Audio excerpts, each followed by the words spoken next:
Dear Patriots, before the news starts, please subscribe to our patriotic channel by clicking the subscribe button.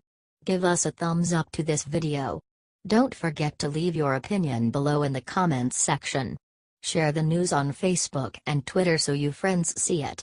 Thank you. Roger Goodell just Brok. Look what he's going to do to players that kneel. In August, NFL Commissioner Roger Goodell attacked Donald Trump for attacking players that kneel during the national anthem. This guy is a total putz. He let players do things like what you are about to see below. Now, look what he is doing. This Tuesday, Roger Goodell has now issued a statement saying that everyone in the league should stand up for the national anthem, now. According to CNBC, the NFL will be discussing whether they need a rule to make players stand.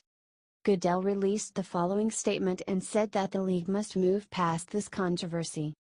Building on many discussions with clubs and players, we have worked to develop a plan that we will review with you at next week's league meeting, Goodell said in a Tuesday memo. This shows that the league thinks that everyone should start standing for the national anthem. Goodell didn't provide details on what that means. Share this if you think it's too little too late for the NFL, y'all. They need to not half-ass this and start respecting our national anthem.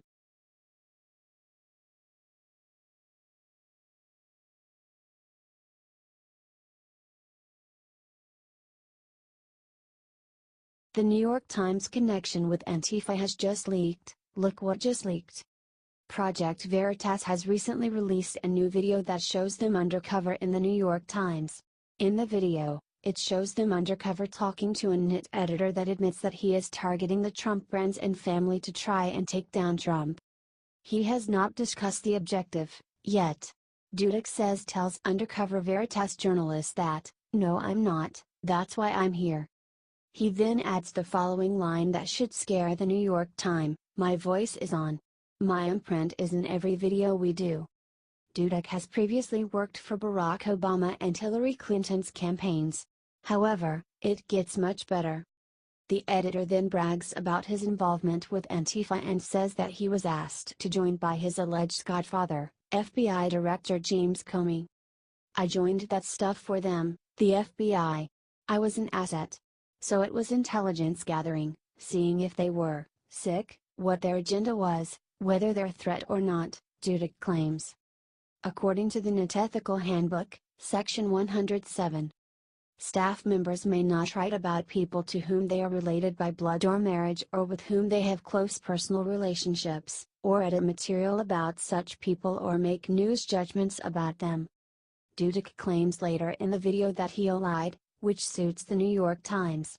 Share this everywhere to expose these lying journalists. This has to get out because the media sure as hell doesn't want to hurt one of their own.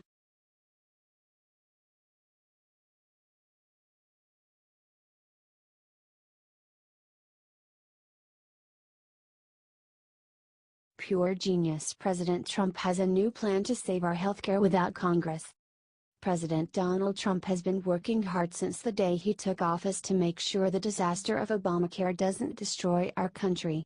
He figured it would be easy with Republicans running the Congress, Supreme Court, and White House. He was wrong. Well, now the president has shown up with a whole new plan to take care of healthcare with or without their help. He now has an executive order on his desk that will allow health insurance companies to sell plans between states. A furious Trump told reporters this morning. They'll be able to cross state lines. And they will get great competitive healthcare, and it will cost the United States nothing. Take care of a big percentage of the people that we're talking about, too. With Congress the way it is, I decided to take it upon myself. So we'll be announcing that soon, as far as the singing is concerned, but it's largely worked out. Now, I'm sure plenty of you are wondering how this will help you. That's simple. Currently, health insurance companies cannot sell between states, which allow them to charge different rates while also maintaining government-sanctioned oligopoly. With the new executive order on the books, these companies will be forced to compete on pricing and, with a touch of capitalism, the cost of health insurance will go down. Thank God we have a president willing to fight back against crony capitalism to help true capitalism prevail. Send this out everywhere if you are happy with this move by Trump.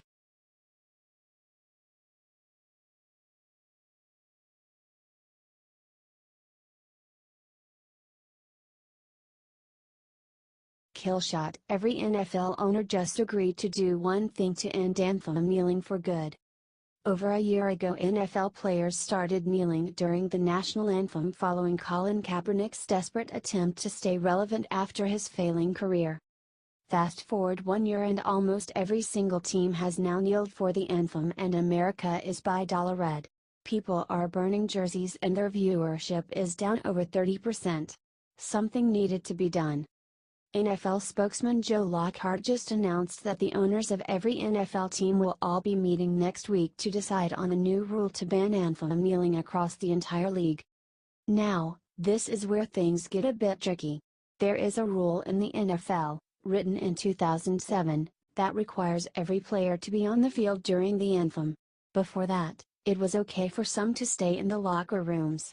The rule reads: players' failure to be on the field by the start of the national anthem may result in discipline, such as fines, suspensions, and/or the forfeiture of draft choices for violations of the above, including first offenses.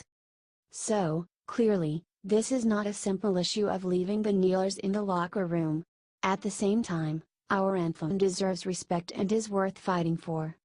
Luckily, America has won this fight with the NFL, and proven patriotism and equality beat divisive actions every single time.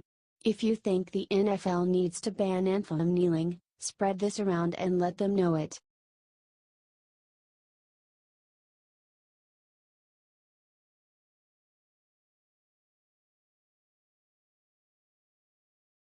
Pelosi to let seniors go hungry if Trump doesn't do this one sick thing for her. I hope you don't like national parks, tax refunds, or Social Security benefits, because Nancy Pelosi is willing to risk them all to help illegal immigrants. Earlier this week, the minority leader issued a joint statement with Chuck Schumer attacking the president's newly announced immigration agenda. The president's plan outlined the administration's must-haves in order to write DACA into law. Pelosi claimed that Trump can't be serious about compromise or helping the Dreamers with his list of demands. In a subsequent interview with the Washington Post, Pelosi claims that she is willing to shut down the government unless immigration reform happens her way. Some House Democrats are raising the specter of withholding support for must-pass spending legislation later this year in response to President Trump's hardline immigration proposals, Pelosi said. What the White House put forward is a complete non-starter, she added, suggesting that she agrees with these unnamed House Democrats. There's nothing in it to negotiate. And there it is. Nancy Pelosi won't negotiate with the president, even after he gave them an opportunity to save these so-called Dreamers. It's all pretty standard for the Democrats. They don't care about illegal immigrants or legal citizens. They don't even care about the law they're employed to create. After the interview, Pelosi retweeted a post that equated legal status to a piece of paper. So what do Democrats care about? Only themselves. How do you feel about Pelosi's priorities? Comment and share if you don't support her plan to shut down the government. If Pelosi is allowed to do this, Social Security checks will end and senior citizens will go hungry.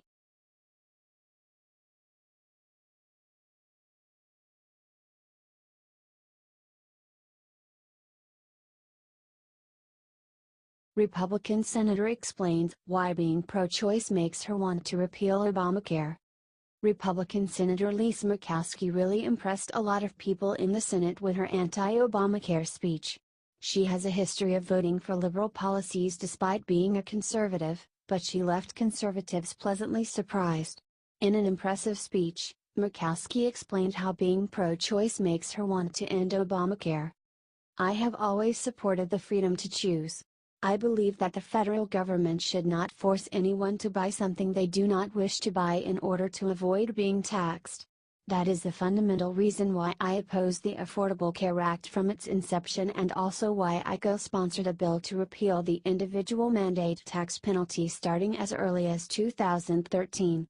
And that is why I support the repeal of that tax today, said Murkowski.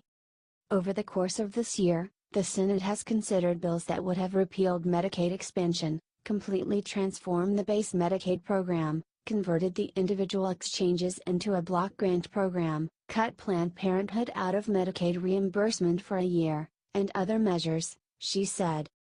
All of those bills went far beyond the fundamental problems presented by the ACA and would have unnecessarily taken away access to care from those who need it most, she said. Repealing the individual mandate simply restores to people the freedom to choose. Nothing else about the structure of the ACA would be changed, she said.